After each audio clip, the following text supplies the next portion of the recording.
Hello students, नमस्कार, सत श्री अकाल। स्वागत है आप सभी का आपके पसंदीदा चैनल मैग्नेट बेन्स आईआईटी जेईई और नीट यानी जीत के चैनल पर। तो स्टूडेंट्स, आज हम लोग देखेंगे एक और नई डीपीपी जो कि होगी क्लास 12 के सॉल्यूशंस की। और मैं अभिषेक अग्रवाल, आपका केमिस्ट्री फैकल्टी, हाजिर हूं एजियोट्रॉपिक मिक्सचर की डीपीपी लेकर। यानी कि आज हम डिस्कस करेंगे भैया कौन सी, एजियोट्रॉपिक मिक्सचर। आपको याद होगा, आपने ये थ्योरी मुझसे पढ़ी है, बहुत डिटेल में मैंने इसका वीडियो बनाया था। एजियोट्रॉपिक मिक्सचर्स की बहुत डिटेलिंग हमने दी थी। एक ऐसा मिक्सचर जो बेसिकली कांस्टेंट टेम्परेचर पर बॉईल होगा, अपनी कंपोजिशन को चेंज करे बिना। यानी कि वो एक मिक्सचर नहीं होगा, वो एक सिंगल यूनिट की तरह हो जाएगा। और उसका कंपोजिशन जो रहेगा, जो भी मिक्सचर को जिसने बनाया है, दो चीजों ने, बाइनरी मिक्सचर की बात करेंगे क्योंकि हम हमेशा दो ही चीजों को यहां पर ऐड करेंगे, तो उसका कंपोजिशन जो रहेगा वो कंपोजिशन थ्रू आउट सेम रहेगा and it boils with at a constant composition. Temperature भी एक फिक्स होगा और कांस्टेंट कंपोजिशन होगा। ऐसे मिक्सचर को हम एजियोट्रॉपिक मिक्सचर कहेंगे। उसमें फिर हमने बात करी थी कि दो टाइप के एजियोट्रॉपिक मिक्सचर होंगे। एक आपका होगा कौन सा, एक आपका होगा सिंपल पॉजिटिव डेविएशन वाला, जो बेसिकली आपका मैक्सिमम बॉइलिंग एजियोट्रॉप, और एक negative deviation minimum boiling azeotropes. इस तरीके से वो डिफरेंट डेविएशंस आपको मिलेंगे। मतलब मैक्सिमम बॉइलिंग एजियोट्रॉप वो होगा जहां पर बॉइलिंग पॉइंट सबसे ज्यादा होगा, वेपर प्रेशर सबसे कम होगा, नेगेटिव डेविएशन से मिलता है। और मिनिमम बॉइलिंग एजियोट्रॉप इसका बिल्कुल कन्वर्स होगा, इसका बिल्कुल ऑपोजिट होगा। तो दैट इज एजियोट्रॉपिक मिक्सचर। तो उसी के ऊपर जो बेस डीपीपी होगी वो डेली प्रैक्टिस प्रॉब्लम आज हम यहां पर सॉल्व करेंगे और उसी डेली प्रैक्टिस प्रॉब्लम को यहां पर हम देखेंगे। ठीक है, तो स्टार्ट करते हैं। लेकिन उससे पहले आपको पता है मैग्नेट बेन्स एक ऐसा प्लेटफॉर्म है जहां पर आपको 100% फ्री एजुकेशन मिलती है और डिटेल्ड एजुकेशन। यानी कि आपका जो सिलेबस है वो कंप्लीट सिलेबस, चाहे आप कॉम्पिटिटिव एग्जाम की तैयारी कर रहे हो, चाहे आप स्कूल लेवल के एग्जाम की तैयारी कर रहे हो, आपको एक एग्जॉस्टिव, एक कॉम्प्रिहेंसिव सिलेबस यहां मिलता है। यहां पर सिर्फ आपको टॉपिक वाइज एक्सप्लेनेटरी वीडियोस ही नहीं मिलते, बल्कि उसके साथ आपको शीट मिलती है जहां पर पूरा जो आपका टॉपिक होता है उस पर बेस्ड आपको कुछ डीपीपी के फॉर्मेट में शीट आती है। जैसे कि ये डीपीपी है एजियोट्रॉपिक पर, तो वो मैं आपको सॉल्व करवा रहा हूं। तो ऐसे डीपीपी के वीडियो सॉल्यूशंस मिलते हैं। पहले जाहिर सी बात है आपको डीपीपी खुद से सॉल्व करनी होती है। अगर आपको नहीं बनती है तो फिर आप इस वीडियो का सहारा लेते हो। कोई क्वेश्चन में आप फंस जाओ या कहीं कोई डाउट आ जाए तो आप इस वीडियो का सहारा ले सकते हो। सेकेंड चीज, आपको यहां पर chapter wise MCQ practice series मिलती है। यानी कि यहां पर लगभग 1000-1200 क्वेश्चंस हम लोग डेली बेसिस पर प्रैक्टिस करते हैं।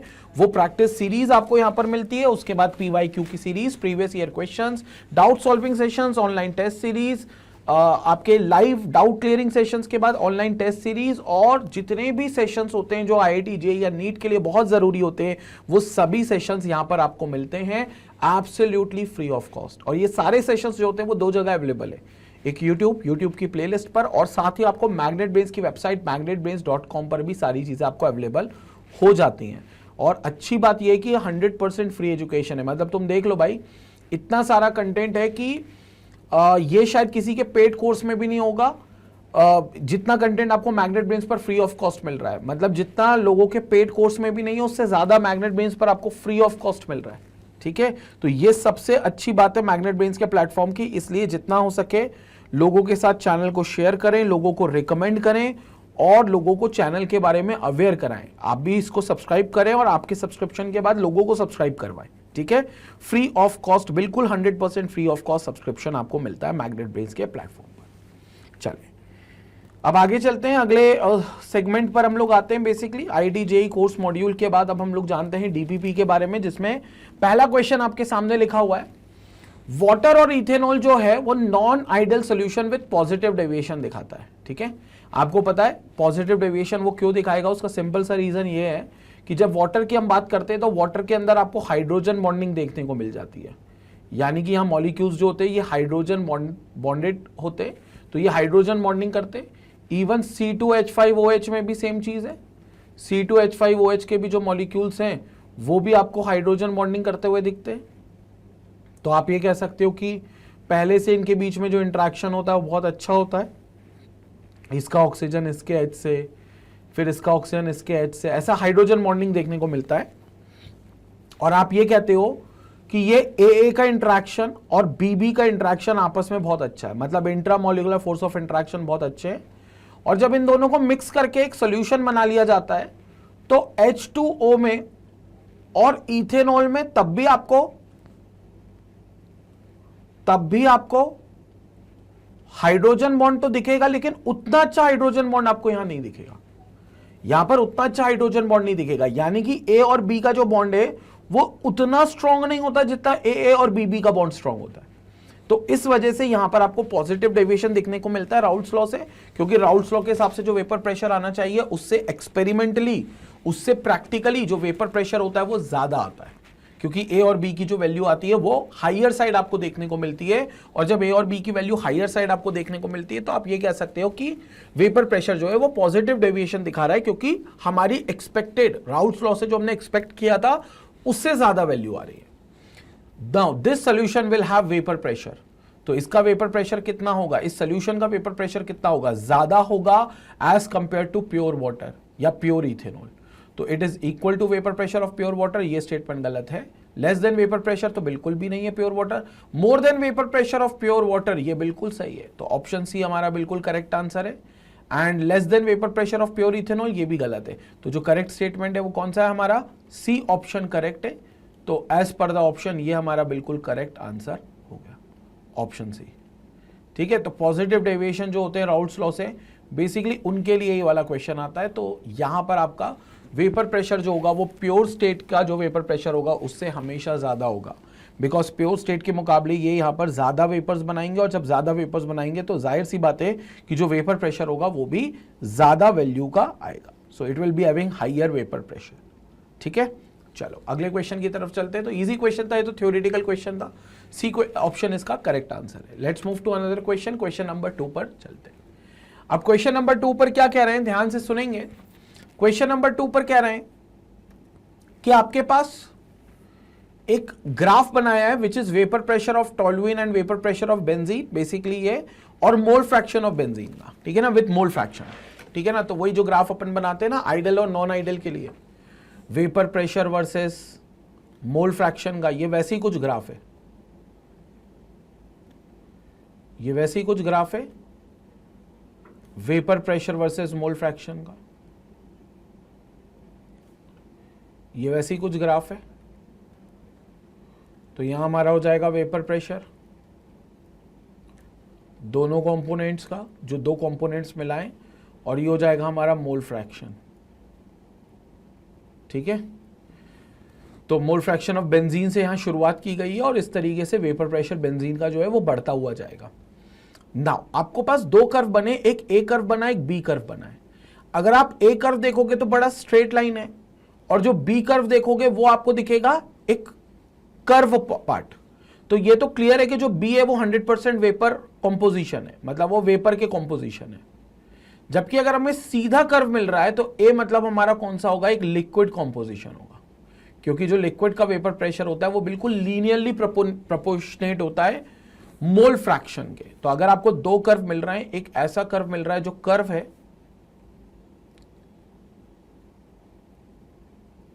जो कि ऐसा कर्वी पार्ट है, और एक मिल रहा है बिल्कुल आपको स्ट्रेट लाइन, तो ये जो ए वाला पार्ट होगा this will be in liquid phase and this B will be in your vapour phase. तो ये बी जो होगा ये आपका वेपर फेज में होगा।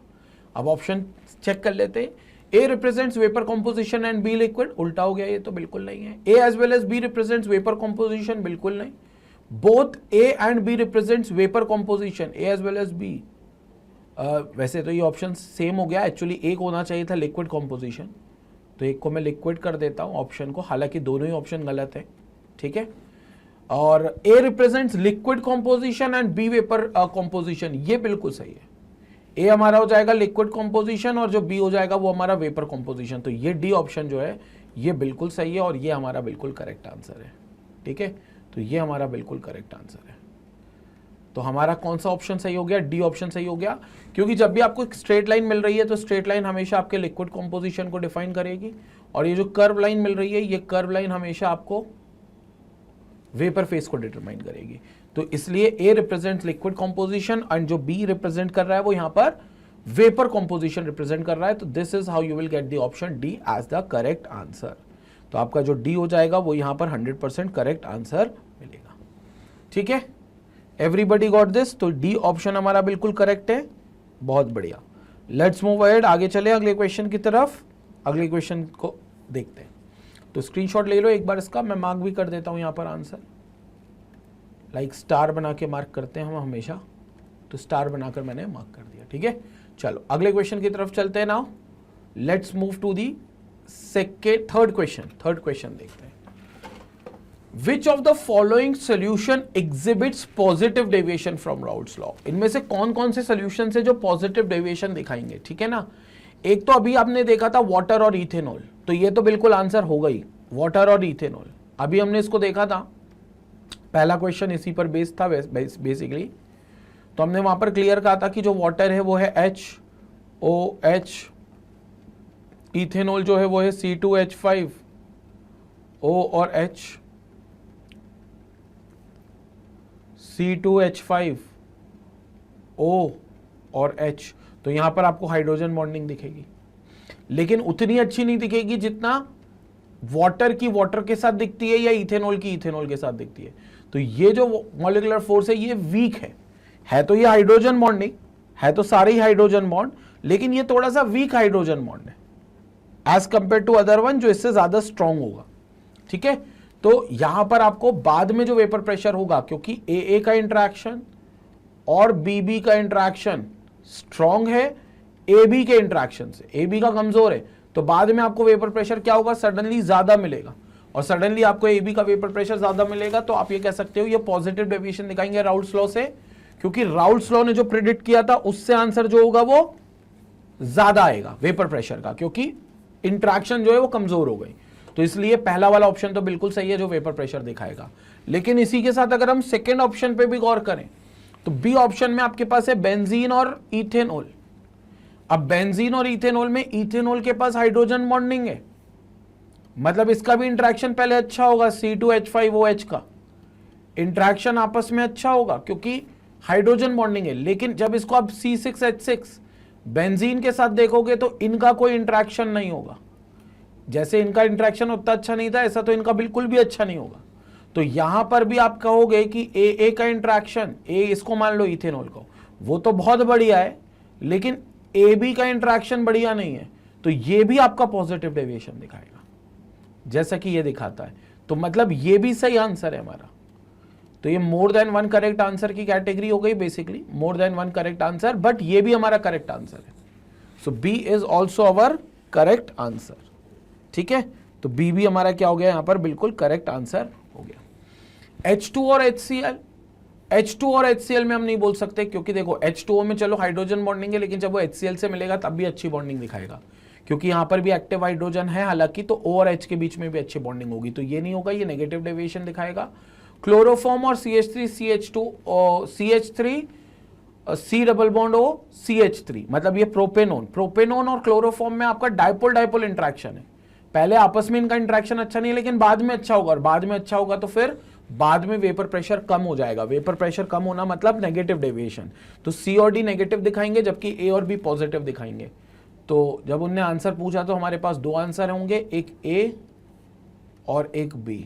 ये दोनों आंसर हमारे करेक्ट आंसर है, ये दोनों आंसर हमारे करेक्ट आंसर है। तो क्वेश्चन नंबर 3 का जो है वो हमारे दोनों करेक्ट आंसर है, that is A and B। Clear हो गया। सो दिस इज क्वेश्चन नंबर 3 जो यहां पर हमारा पूरा होता है, जहां पर A और B दोनों हमारे बिल्कुल करेक्ट आंसर होंगे, क्योंकि दोनों में आपका जो डेविएशन होगा वो पॉजिटिव होगा, दोनों में जो डेविएशन होगा वो पॉजिटिव होगा। C और D में आपका नेगेटिव होगा, ये भी मैं लिख देता हूं, C और D will have negative deviation, so this will have negative deviation, ठीक है। चलो let's move to another question, अगले क्वेश्चन पर चलते हैं और अगले क्वेश्चन को यहां पर देखते हैं। क्वेश्चन नंबर 4 क्या कहता है, क्वेश्चन नंबर 4 देखेंगे, बड़ा रिलेटिवली इजी क्वेश्चन है। क्वेश्चन कह रहा है 100 ml of liquid A and 25 ml of liquid B are mixed to form a solution of volume 125 ml। आपके पास लिक्विड ए का जो वॉल्यूम है वी है वो है 100 ml, आपके पास जो बी का वॉल्यूम है वी बी वो है 25 ml। तो जो आपको इनिशियली वी आई मिलेगा, मतलब जो आपको इनिशियली इन दोनों से वी आई मिलना चाहिए वो होगा V A plus V B मिलाने से पहले, तो 100 प्लस 25 दैट इज 125, और जो आपको एक्चुअली वी एक्सपेरिमेंटल मिल रहा है वो भी 125 ml मिल रहा है, क्योंकि वो प्रैक्टिकली कह रहे हैं 125 ml ही मिला, और मिलना भी 125 चाहिए था क्योंकि 100 ml आपके पास वो था A और 100 ml आपके पास B था, तो आपको टोटल 125 ml ही मिलना चाहिए था और मिल भी रहा है, तो इसका मतलब ये हो गया there is no change in volume during mixing, there is no change in volume during mixing, and if there is no change in volume during mixing, so it means delta V is equal to 0, delta V is equal to 0 और delta V 0 है मतलब the solution is 100% ideal in nature, so this implies the solution is ideal in nature, so solution is having ideal behavior,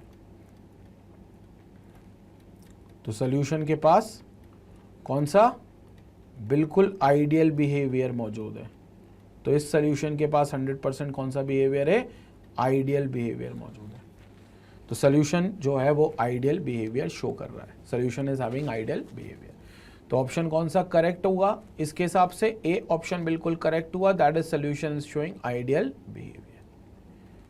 behaviour दिखा रहा है, ठीक है, तो ये हमारा आंसर जो होगा वो बिल्कुल करेक्ट होगा, इसमें कोई सोचना ही नहीं है, 125 का 125 आ रहा है, अब मान लो 125 से कम आता तो non ideal solution showing negative deviation हो जाता, 125 से ज्यादा आता, 126 127 आता, प्रैक्टिकली अगर 126 127 आता तो फिर सॉल्यूशन पॉजिटिव डेविएशन दिखाता, क्योंकि वहां पर वॉल्यूम क्या हो गया, ज्यादा हो गया, तो पॉजिटिव डेविएशन मतलब सॉल्यूशन मतलब ज्यादा हो जाएगा, नेगेटिव डेविएशन मतलब वॉल्यूम कम हो जाएगा, तो ज्यादा और कम का ये डिफरेंस है, इसको हमेशा याद रखेंगे अपन, ठीक है, और 125 का 125 ही आया, मतलब जितना आना चाहिए था उतना ही आया, तो ऐसा तो आइडियल सोल्यूशन ही कर सकता है, ऐसा तो 100% आइडियल सोल्यूशन ही कर सकता है, तो this solution will be considered as an ideal in nature, तो उस सोल्यूशन को फिर हम आइडियल सोल्यूशन कह देंगे, ठीक है, so I hope everybody got this, let's move to another question, अगले क्वेश्चन पर चलते हैं, which will be your 5th question, इसका स्क्रीनशॉट ले लें, बट इसके बाद चलते हैं अगले question, that is 5th question पर। 5th क्वेश्चन क्या कहता है यहां समझेंगे, 5th क्वेश्चन को यहां समझेंगे, 5th क्वेश्चन क्या कह रहा है, in a solution containing A and B, आपके पास दो सोल्यूशन, मतलब बेसिकली एक सोल्यूशन है जो बाइनरी सोल्यूशन है जिसमें दो कंपोनेंट्स मिला है, एक ए और B, the vapour pressure over the solution changes with the mole fraction as follows, ये बेसिकली आइडियल सोल्यूशन का ग्राफ है, जब ए का मोल फ्रैक्शन 0 था तो काई ए आपका 0 था और तो वेपर प्रेशर भी 0 था, यहां पर मैक्सिमम हो गया तो काई ए की वैल्यू 1 हो गई, यहां पर काई बी जो था वो 1 था तो उसका मैक्सिमम वेपर प्रेशर था, और फिर जो बी की वैल्यू हो गई वो यहाँ 0 हो गई तो काई भी 0 हो गया, और दोनों का जो वेपर प्रेशर होगा वो यहां से आपको मिलेगा, और ये टोटल वेपर प्रेशर होगा P T equals to P A का vapour pressure plus P B का वेपर प्रेशर। रही बात इसकी, तो ये ए का वेपर प्रेशर है, लिख लेते हैं हम लोग पहले, it is P not A into chi A का वेपर प्रेशर, और ये हो गया पी बी की लाइन, तो it is P B equal to P not B into chi B, तो ये हो जाएगा P not B into chi B. अब क्या कहना चाह रहे हैं और वो क्या समझाना चाह रहे हैं उसको समझना जरूरी है।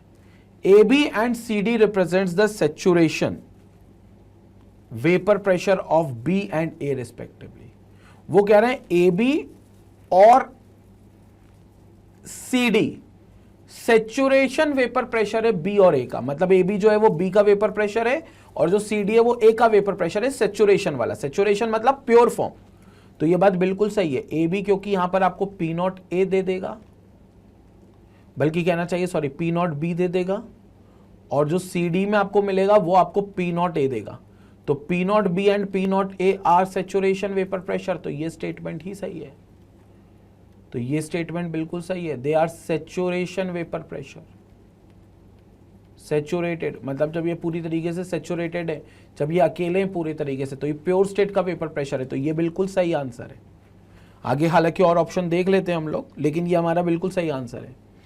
At point O the liquid composition of A and B are equal, नहीं ये किसने कहा, ओ पॉइंट पर लिक्विड कंपोजिशन ए और बी का इक्वल थोड़ी ना है, हाँ ओ पॉइंट पर यह जरूर है कि दोनों का वेपर प्रेशर ए और बी का सेम है, ए और बी का दोनों वेपर प्रेशर सेम है, क्योंकि अगर कोई पॉइंट आपको यहां मिल रहा है तो इसको अगर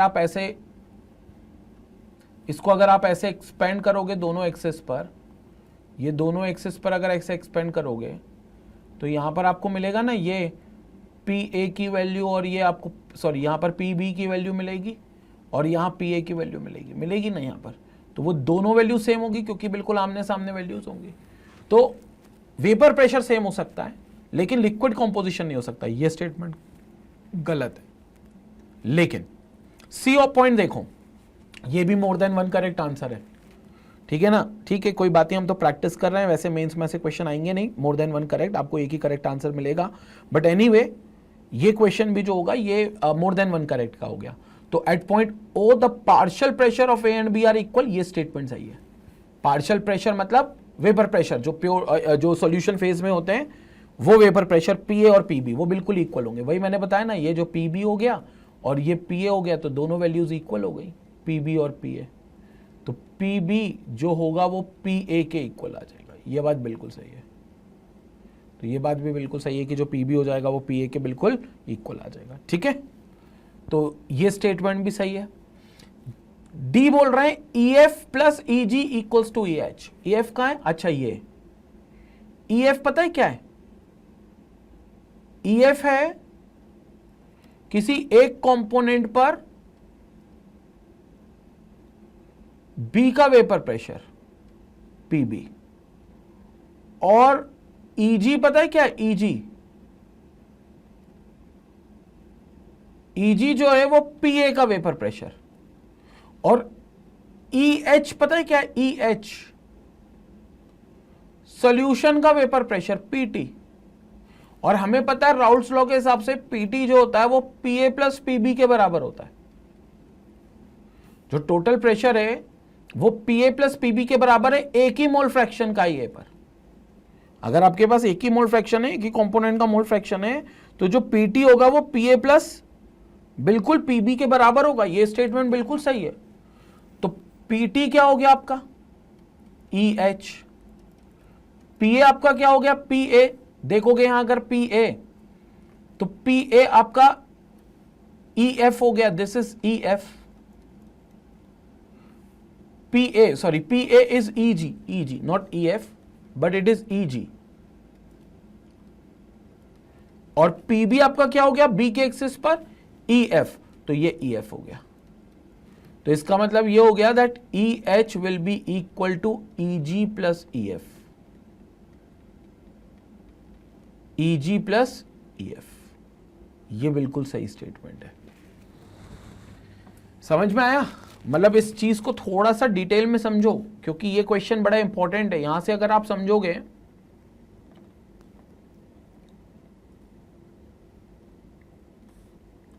तो यहां से अगर आप समझोगे तो यहां पर मोल फ्रैक्शन लिखेंगे, काई ए यहां 0 है और काय बी यहां 1 है, यहां काय ए 1 हो गया और काय बी 0 हो गया, ठीक है।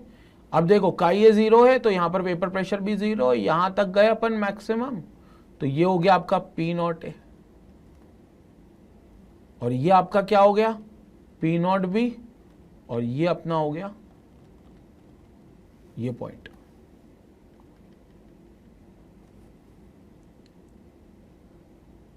ये पॉइंट, ठीक है, और ये हो गया अपना कौन सा, ये वाला पॉइंट। क्लियर हो गया, तो ये सारी चीजें अपने को मिल रही हैं। तो ये हो जाएगा P T which is equal to P A plus P B. अब आपने यहां एक पॉइंट जोड़ दिया, ये पॉइंट एक आपने बना दिया, और यहां से आपने इसको जोड़ा, मतलब ये पूरी एक्सिस पर ले लिया, एक पर्टिकुलर मोल फ्रैक्शन है, यहां पर ए का भी कुछ वैल्यू है और बी की भी कुछ वैल्यू है, ठीक है, मोल फ्रैक्शन में। तो ये एक पॉइंट हो गया, सपोज ये हो गया ई, ये हो गया एफ, ये हो गया जी, और ये हो गया एच।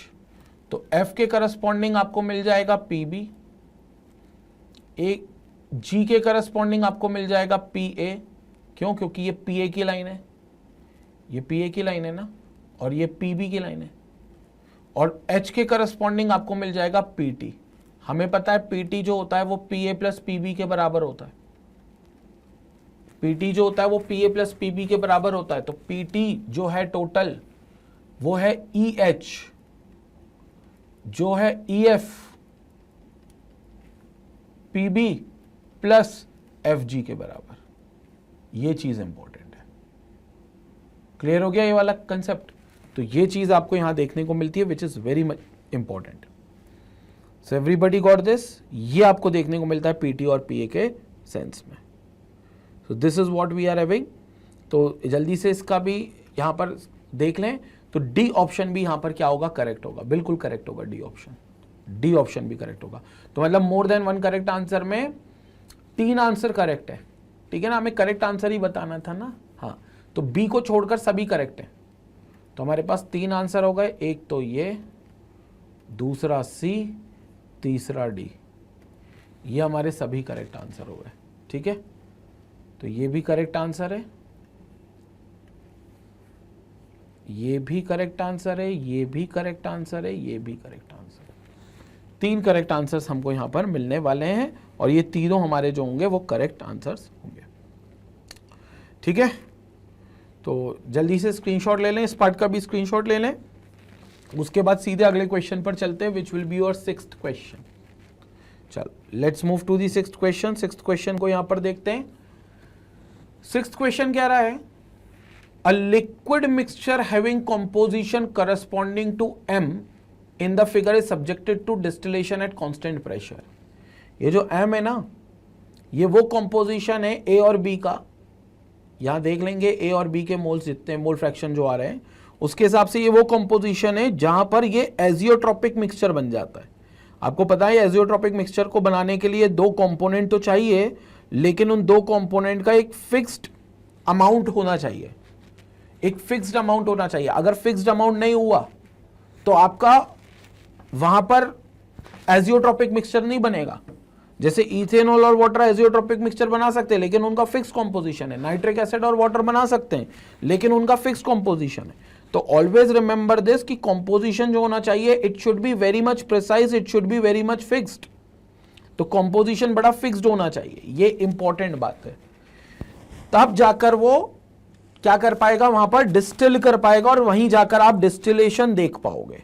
तभी जाकर आप वहां पर क्या देख पाओगे, डिस्टिलेशन देख पाओगे और ये मान पाओगे कि वो डिस्टिल्ड कर पाएगा।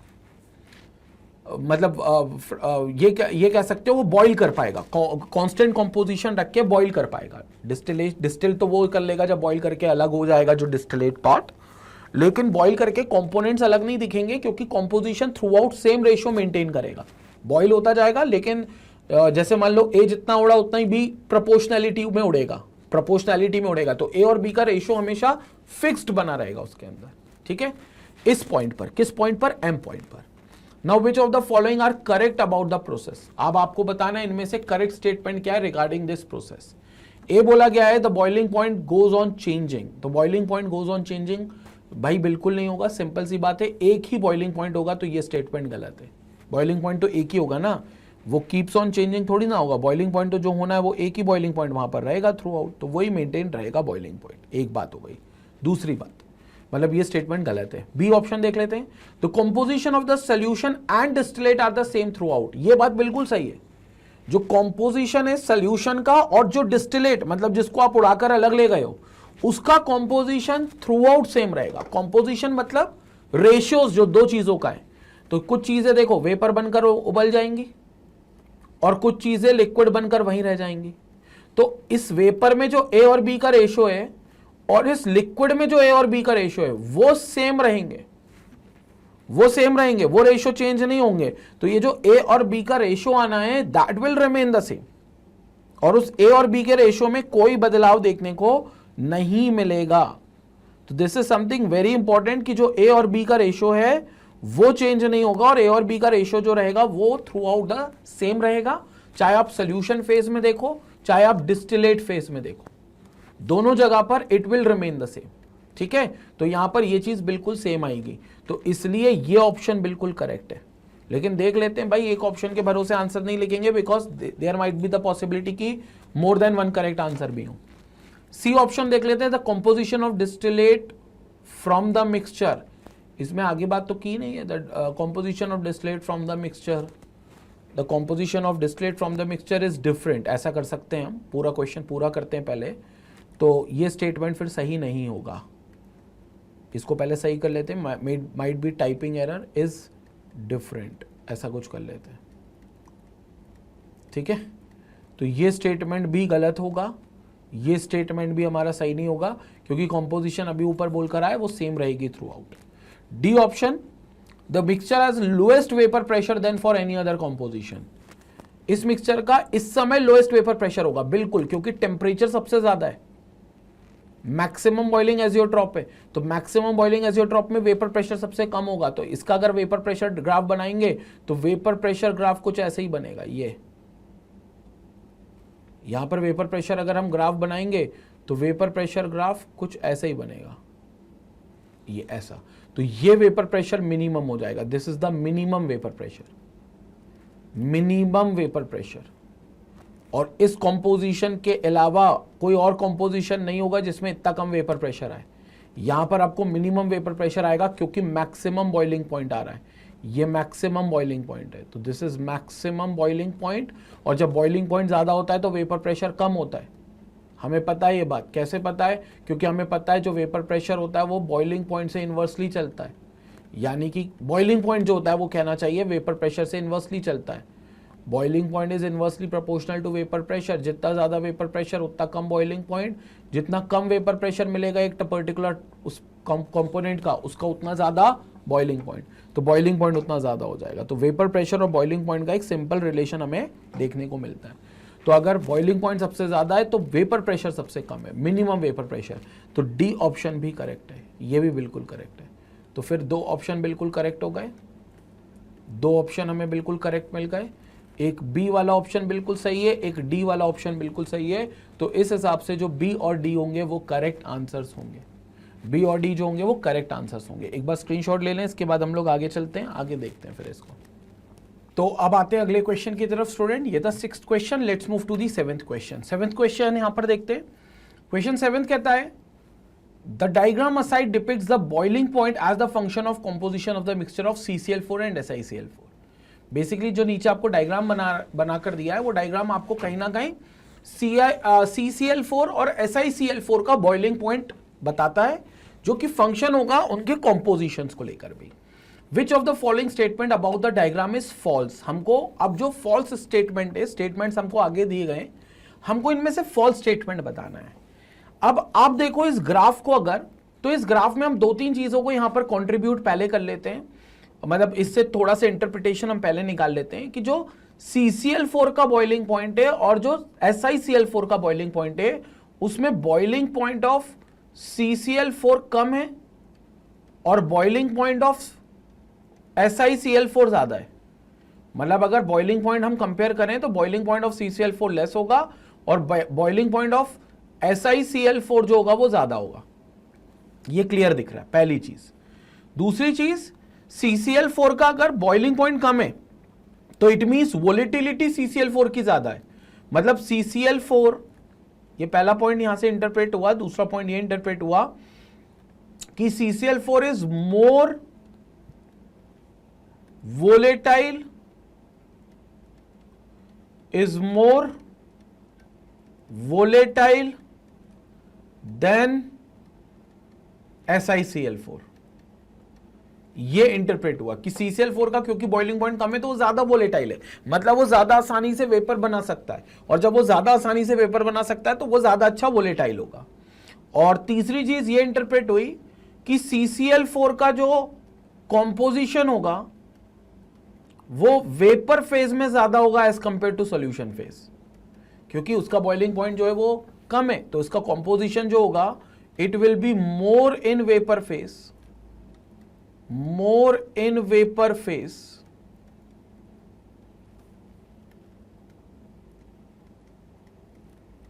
देन इन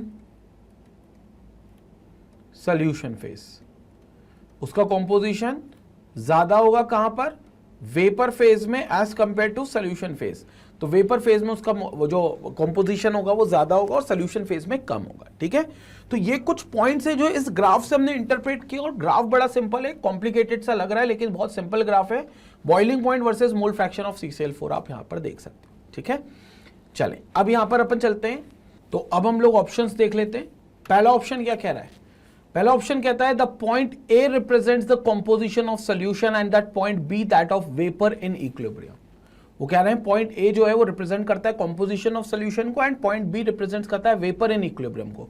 तो ए पॉइंट रिप्रेजेंट करता है कॉम्पोजिशन ऑफ सोल्यूशन, बिल्कुल सही है क्योंकि यहां इसको इंटरसेक्ट कर रहा है। And point B that of vapour in equilibrium, point B vapour in equilibrium, बिल्कुल सही है। तो ए और बी बिल्कुल सही है, तो मतलब ये स्टेटमेंट बिल्कुल सही है। और स्टेटमेंट अगर सही है तो हमारा आंसर सही नहीं हो सकता, क्योंकि हमें फॉल्स स्टेटमेंट पता करना है, इनमें से कौन सा स्टेटमेंट गलत है। तो ये स्टेटमेंट बिल्कुल सही है, इसलिए हमारा करेक्ट आंसर नहीं हो सकता। Second, the proportion of CCl4 in the solution is smaller than that in the vapour in equilibrium. ये तो बिल्कुल सही है, क्योंकि ये तो मैंने यहां लिखा हुआ है, एज इट इज स्टेटमेंट है। CCl4 का कंपोजिशन वेपर फेज में ज्यादा होगा और सोल्यूशन फेज में कम होगा, यही बात तो यहां बोल रहा है। देखो, CCl4 का प्रोपोर्शन सोल्यूशन में कम है और वेपर में ज्यादा है, तो ये स्टेटमेंट भी सही है। और ये स्टेटमेंट भी अगर सही है तो फिर इसका मतलब ये हमारा आंसर नहीं हो सकता, क्योंकि हमें गलत स्टेटमेंट की तलाश है। बी ए, अब बी ए एक्चुअली ये स्मॉल बी होगा, कैपिटल नहीं हो सकता, क्योंकि this is not barium, this is B A, represents the condensation of the vapour. B A पर सेम बॉइलिंग पॉइंट है और सेम बॉइलिंग पॉइंट पर हम पीछे आ रहे हैं, मतलब यहां पर 100% कंडेंसेशन हो रहा है। तो ये बी ए बिल्कुल कंडेंसेशन डिफाइन कर रहा है, तो ये स्टेटमेंट भी ट्रू है, ये स्टेटमेंट भी ट्रू है, इसलिए हमारा सही आंसर नहीं हो सकता। और अब आंसर तो डी ही है हमारा, लेकिन डी क्यों है देख लेते हैं, एक बार पढ़ लेते हैं। The point C represents the composition of solution, ये कह रहा है सी जो है वो सोल्यूशन का कॉम्पोजिशन है। And the point B that of the vapour in equilibrium, और जो बी है वो वेपर का कॉम्पोजिशन है। तो सी जो है वो सोल्यूशन का कॉम्पोजिशन है, C represents the composition of solution and the point B that of the vapor in equilibrium। बल्कि उल्टा होना चाहिए कि एक्चुअली जो CCl4 है वो उसका जो वोलेटिलिटी है वो ज्यादा है, तो वोलेटिलिटी ज्यादा है देन SiCl4, तो यहां पर CCl4 का वेपर होना चाहिए और यहां सोल्यूशन होना चाहिए CCl4 का। तो वो ऑपोजिट बात कर रहा है कि C represents the composition of solution and B represents the vapor in equilibrium। तो यहां पर ये स्टेटमेंट भी हमारा क्या होगा, ये स्टेटमेंट मतलब हमारा बेसिकली गलत स्टेटमेंट होगा, एंड हेंस ये हमारा बिल्कुल सही आंसर होगा। तो ये स्टेटमेंट हमारा गलत है, and hence this will be the correct answer. तो as per the option given, option D जो होगा वो हमारा बिल्कुल करेक्ट आंसर होगा। This is what we are having as the correct answer. तो आंसर को मार्क कर देते हैं, क्योंकि ये हमारा गलत स्टेटमेंट है, ठीक है, ऑप्शन डी। तो यहां पर ऑप्शन डी जो होगा वो हमारा बिल्कुल करेक्ट आंसर होगा इसका। क्लियर हो गया स्टूडेंट? तो इसका एक बार स्क्रीनशॉट ले लेंगे, इसके बाद हम अगले क्वेश्चन की तरफ मूव करेंगे। स्क्रीनशॉट ले लें आंसर का। Okay, now let's move to another question. अगले क्वेश्चन पर चलते हैं, which will be your 8th question. तो 8th क्वेश्चन को यहाँ पर स्टूडेंट्स देखते हैं। We have this question as 8th question. 8th question को यहाँ पर और देख लेते हैं। The azeotropic solution of 2 miscible liquids. आपके पास 2 मिसेबल लिक्विड्स है, उनका एजियोट्रॉपिक सोल्यूशन क्या होगा? First, it can be separated by simple distillation, बिल्कुल नहीं करा जा सकता। मे शो पॉजिटिव और negative deviation from Raoult's law, yes, positive deviation वाले भी दिखाते हैं और नेगेटिव डेविएशन वाले भी दिखाते हैं, दोनों एजियोट्रॉपिक मिक्सचर बना सकते हैं। तो ये स्टेटमेंट बिल्कुल सही है, एक बार और चेक कर लेते हैं। The azeotropic solution of 2 miscible liquids are super saturated solution, बिल्कुल नहीं है, बिल्कुल सुपर सैचुरेटेड सोल्यूशंस नहीं है।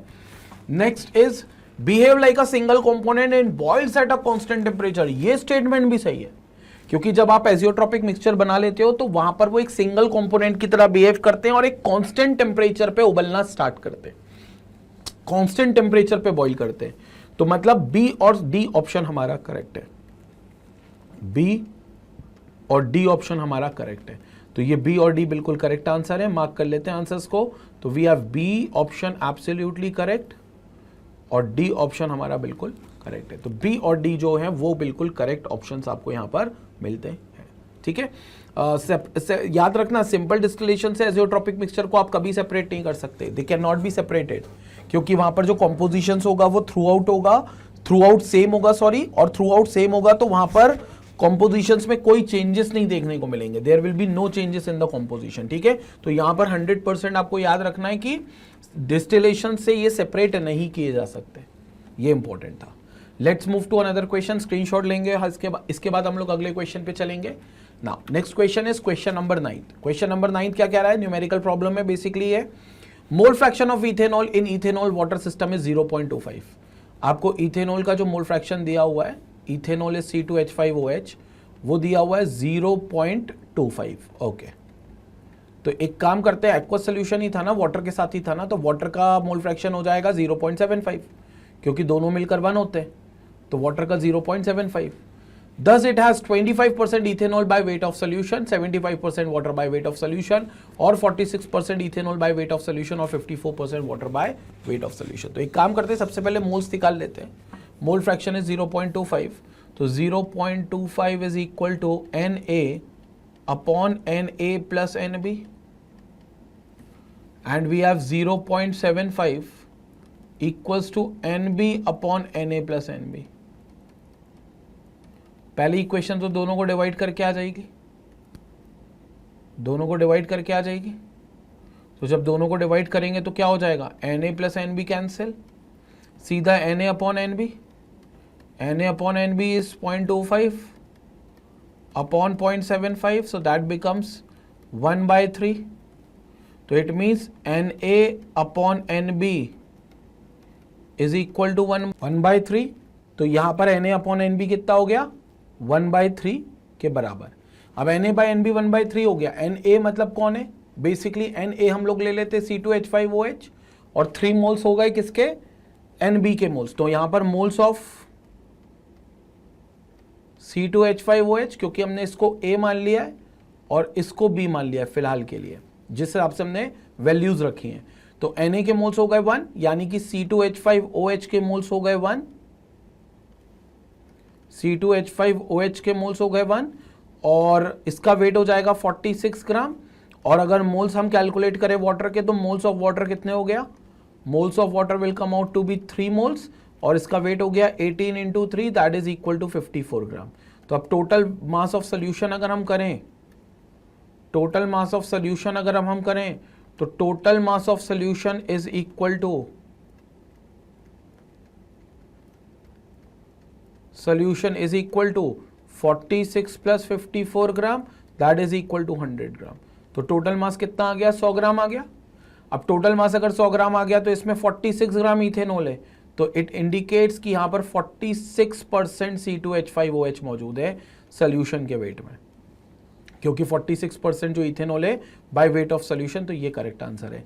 साथ ही अगर 46% इथेनॉल है, मतलब 54 ग्राम पानी भी है, तो 54% वाटर भी मौजूद है सोल्यूशन के हिसाब से बाय वेट ऑफ सोल्यूशन.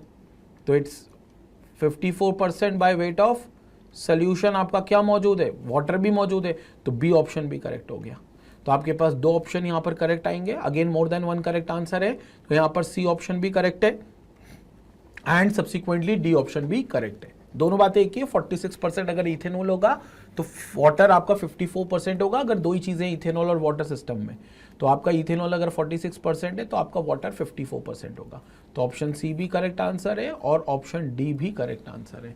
ये दोनों आपके बिल्कुल करेक्ट आंसर हो गए. ठीक है, तो ये बहुत सिंपल है. हमने सबसे पहले जो मोल फ्रैक्शंस दिए थे, उस मोल फ्रैक्शंस का यूज करके हमने सबसे पहले यहाँ पर मोल्स का रेशियो निकाल लिया. मोल्स के रेशियो से हमने उसको उतने ही मोल्स मान लिया कि जैसे रेशियो निकला 1:3, C2H5OH का मोल्स इस टू वाटर का मोल्स 1:3 का रेशियो निकला, तो हमने वही मोल्स मान लिए कि C2H5OH का मान लो 1 मोल है और वाटर का मान लिया हमने 3 मोल है. तो C2H5OH का 1 मोल मतलब 46 ग्राम और वाटर का 3 मोल मतलब 54 ग्राम. तो हमने यहाँ पर 54 प्लस 46 करा, हमको 100 ग्राम मिल गया. 100 ग्राम में हमने कहा 46 ग्राम इथेनॉल है, मतलब 46% इथेनॉल मौजूद है by weight of solution and 54% water मौजूद है बाय वेट ऑफ सोल्यूशन. ठीक है, तो सी और डी करेक्ट आंसर हो गया. Finally let's move to the last question. The question पर 10th क्वेश्चन पर हम लोग आते हैं यहाँ पर, और 10th क्वेश्चन को यहाँ पर हम लोग देखते हैं. तो 10th क्वेश्चन यहाँ पर आपको मिलता है, जो कि एजियोट्रॉपिक मिक्सचर की डीपीपी का लास्ट क्वेश्चन है. तो 10th क्वेश्चन यहाँ पर देखते हैं. Consider the following vapour pressure composition graph SP is equal to. अच्छा, ये वही आइडियल सोल्यूशन का वेपर प्रेशर है. ये पी ए हो गया which is equal to P not A into X A, ये पी बी हो गया which is equal to P not B into X B, और ये पी टी हो गया which is P A plus P B. ठीक है, तो इसमें आपको क्या बताना है, ग्राफ एस पी. अरे एस पी तो कुछ नहीं है, पी टी के बराबर है टोटल वेपर प्रेशर. इस मोल फ्रैक्शन पर पीटी का जो वेपर प्रेशर होगा इस कॉम्पोजिशन पे, वो है टोटल वेपर प्रेशर. ये तो ये पीटी है which is equal to P A plus P B. ये basically P A plus P B के बराबर होगा। अब इसमें पी ए और पी बी कहाँ है, ये ए की लाइन पर ये हो गया पी ए मतलब एस आर, और ये इसकी लाइन पर हो गया पी बी, ये पी बी, क्योंकि ये बी की लाइन है ना, ये बी की लाइन है, तो बी की लाइन पर इतने मोल फ्रैक्शन पर ये वेपर प्रेशर है बी का। तो बेसिकली पीटी जो हो जाएगा वो पीटी हो जाएगा हमारा एसपी, जिसको हमें निकालना है, और एसपी जो हो जाएगा बेसिकली वो हो जाएगा पीए, पीए मतलब एस आर प्लस पीबी। तो पीबी क्या हो जाएगा हमारा, PB is S Q, S Q, तो ये हो जाएगा एस क्यू। तो S P is equal to S R plus S Q, S R plus S Q. C option बिल्कुल करेक्ट है, सी ऑप्शन बिल्कुल करेक्ट है। तो यहां से हमें सी ऑप्शन बिल्कुल करेक्ट मिलेगा, ये हमारा करेक्ट आंसर है। ठीक है, और कोई ऑप्शन हो नहीं सकता, एक बार चेक कर लेते, फिर भी चेक कर लेते हैं। अगर अपन P Q plus R S, P Q तो कुछ है ही नहीं एक्चुअली, प्लस आर एस, नहीं, P Q plus R S नहीं हो सकता, ये तो बिल्कुल नहीं हो सकता। हाँ, P Q plus Q R plus R S, अब ये हो सकता है। अगर हमने पी क्यू निकाल लिया है तो P Q plus Q R plus R S भी हो सकता है, क्योंकि अगर आपके पास ये पूरा पी एस है, ये पी है, ये क्यू है, ये आर है, फिर ये एस है, तो पी एस यानी कि S P is equal to P Q plus Q R plus R S. अगर आप ये वैल्यूज निकाल सको तो, जैसे क्यू आर नहीं निकल पाएगा, क्यू आर कैसे निकालोगे, तो वो क्यू आर निकालना पड़ेगा। अगर पी क्यू कैसे निकालोगे, अगर वो निकाल पाओ तो फिर बी ऑप्शन भी करेक्ट है। तो हमको ये कहना चाहिए बी ऑप्शन भी करेक्ट है, मोर देन वन करेक्ट आंसर है, दोनों आंसर सही है। ठीक है, तो मोर देन वन करेक्ट आंसर सही है, तो यहां पर बी ऑप्शन भी सही है। और P Q plus Q R देख ले, P Q plus Q R नहीं, P Q plus Q R तो पहले ही मना कर चुके, पी क्यू, क्योंकि P Q plus Q R के बराबर थोड़ी ना होगा, ये भी तो होगा। ठीक है, तो P Q plus Q R नहीं हो सकता। तो as per the option given, option सही कौन सा होगा अपना, बी भी सही है और सी भी सही है। जो मोस्ट रेलिवेंट है, अगर मानकर चलो एक ही करेक्ट आंसर होना था तो फिर सी करेक्ट आंसर होता, क्योंकि ये क्वेश्चन अभी हम पहले भी पीछे भी कर चुके हैं, तो हमको ऑलरेडी मिल चुका था सी करेक्ट आंसर। तो हमारा सी करेक्ट आंसर वहां पर भी था, लेकिन बी भी हो सकता है इन केस अगर आप पी क्यू और क्यू आर निकाल सको। आर एस तो चलो निकल जाएगा, लेकिन पी क्यू और क्यू आर निकाल सको तो आपका सी ऑप्शन भी बिल्कुल करेक्ट है। तो इसके भी आपको क्या हो गए, दो ऑप्शंस बिल्कुल करेक्ट हो गए, दो ऑप्शंस बिल्कुल आपको सीधे तौर पर मिल गए, दोनों ऑप्शंस। ठीक है, तो 10th का बी और सी कंप्लीट हो गया, आंसर हमको मिल गया, और यहां पर हमारी पूरी डीपीपी कंप्लीट हो गई है। स्क्रीनशॉट ले लें एक बार इसका। तो स्टूडेंट यहां पर हमारी एजियोट्रॉपिक सॉल्यूशंस को लेकर भी पूरी डीपीपी कंप्लीट हो चुकी है।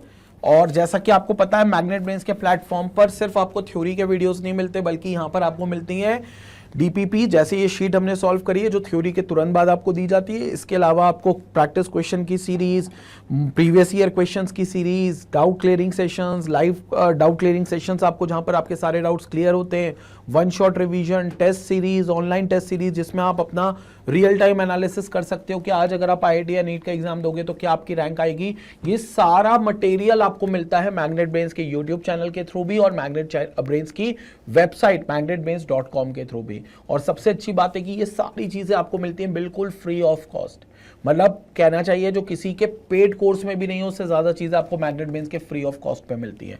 साथ ही मैग्नेट ब्रेन्स के मेन चैनल पर आपको नर्सरी से लेकर 12th तक का हर क्लास का, हर सब्जेक्ट का एक्सक्लूसिव कंटेंट मिलता है, जो बिल्कुल फ्री ऑफ कॉस्ट अवेलेबल है। इसके अलावा अगर आप NTSC, olympiad, CUET, IIT, JEE, NEET, spoken English, bank and insurance, RRB, SSC, UPSC, जैब और कैप की तैयारी कर रहे हो, तो ये कोर्स भी पूरी तरीके से अवेलेबल है और पूरे तरीके से फ्री ऑफ कॉस्ट अवेलेबल है आपके पढ़ाई को बेहतर बनाने के लिए। याद रखना, इसमें कोई सब्सक्रिप्शन आपको बाय नहीं करना, कोई पैकेज आपको खरीदना नहीं है, कोई कूपन कोड नहीं लगाना, क्योंकि ये कोई भी फंडा मैग्नेट ब्रेन्स पर नहीं है, क्योंकि आपको 100% फ्री एजुकेशन मिलती है मैग्नेट ब्रेन्स के चैनल पर। तो जितना हो सके इस चैनल को शेयर करें अपने फ्रेंड्स में, रिलेटिव्स में, व्हाट्सएप ग्रुप पे, टेलीग्राम चैनल पर, सब लोगों को इस चैनल के बारे में बताएं और उनको बोले कि भैया अगर आप नीट की, IIT की खास तौर से तैयारी कर रहे हो तो वन स्टॉप सोल्यूशन आपको ये चैनल देगा, आपको सारी चीज़ें आपको इस चैनल पर अवेलेबल हो जाएंगी। इसी तरीके से मैग्नेट ब्रेन्स को अपना प्यार और सपोर्ट देते रहें। Stay tuned, stay connected. Thank you so much, thank you.